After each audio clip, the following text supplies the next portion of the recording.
नाश्त्याला रोज वेगळं तरीही चविष्ट असं काय करायचं असा प्रश्न नेहमी पडतो। पोहे, उपमा, इडली, शिरा, खिचडी याबरोबरच थालीपीठ हा आणखी एक चविष्ट पदार्थ। पोटभरीचा आणि पारंपरिक महाराष्ट्रीयन असलेला हा पदार्थ अनेकांचा वीक पॉइंट असतो। भाजणीचे खमंग थालीपीठ, त्यावर लोण्याचा गोळा आणि सोबत दही हे कॉम्बिनेशन जगभरात प्रसिद्ध आहे। आज मी तुम्हाला मस्त खमंग खुसखुशीत कोथिंबीर घालून ज्वारीच्या पिठाचं थालीपीठ बनवून दाखवणार आहे। हे थालीपीठ बनवण्यासाठी साहित्य काय काय लागतं ते एकदा बघून घ्या। सर्वप्रथम एका भांड्यामध्ये स्वच्छ धुवून चिरलेली कोथिंबीर घेतलेली आहे। त्यामध्ये 2 वाट्या ज्वारीचे पीठ घातलेले आहे। पाव वाटी बेसन घातलेलं आहे। पाव वाटी तांदळाचं पीठ घातलेलं आहे। 2 चमचे ओवा घातलेला आहे। 2 चमचे पांढरे तीळ घातलेले आहेत। 1 चमचा मीठ घातलेला आहे।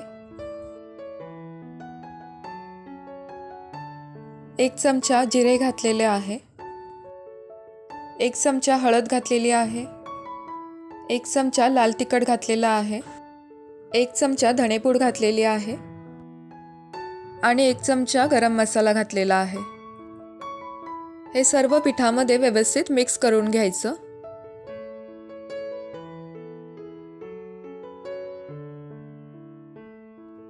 आता पिठामध्ये थोडं थोडं पाणी घालून पिठाचा गोळा मळून घ्यायचा। थालीपीठासाठी पीठ मळताना ते जास्त घट्ट मळायचं नाही।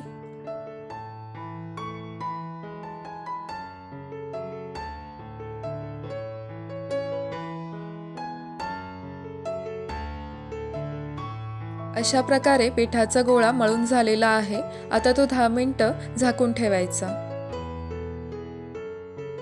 आता 10 मिनिटांनंतर पिठामध्ये 1 चमचा तेल घालून पीठ पुन्हा एकदा छान मळून घ्यायचं।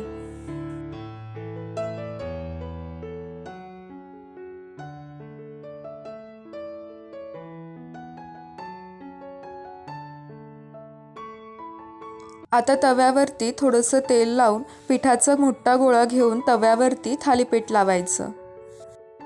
थालीपीठ लावताना जाडसरच लावायचं आहे, पातळ करायचं नाही। थालीपीठाला छिद्र करायचे आणि त्याच्यामध्ये थोडं तेल सोडायचं। गॅस मध्यम आचेवरती ठेवून दोन्ही बाजूनी हे थालीपीठ छान खरपूस भाजून घ्यायचं। थालीपीठ एका बाजूनी लाल झालं की मग ते उलटायचं।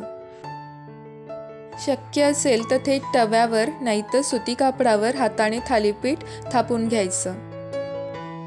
थालीपीठ भाजताना छिद्रांमध्ये चमच्याने तूप किंवा तेल सोडायचं। अशा प्रकारे ज्वारीचं खमंग खुसखुशीत थालीपीठ तयार झालेलं आहे।